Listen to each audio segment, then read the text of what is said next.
Good morning, everyone. Time for Suhoor.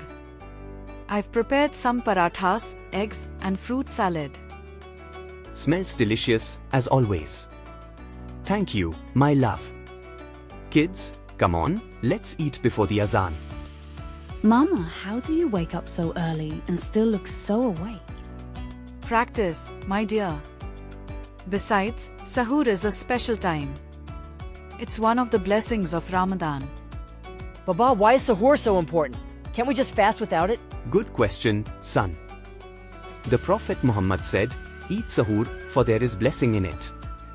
It gives us strength for the day and reminds us to be grateful for what we have. And it's also a time for family. We are all here together, sharing this moment before the day begins. I'm already full, Mama. Do I have to eat more? Just a little more, sweetheart.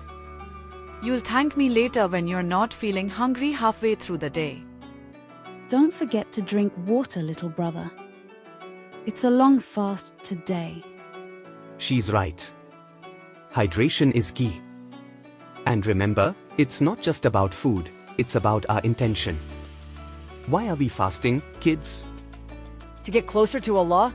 And to remember those who don't have food or water like we do. Exactly. Fasting teaches us patience, gratitude, and empathy. Every moment of hunger we feel is a reminder of how fortunate we are. Let's make dua together. Ya Allah, thank you for this food, for this family, and for the chance to observe Ramadan. Grant us strength to fast today and guide us on the right path. All right, time for Fajr. Let's clear the table and prepare for prayer.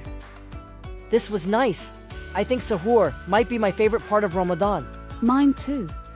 It's like a mini family gathering every morning. And that's why it's so special. Now, let's make the most of this beautiful day ahead.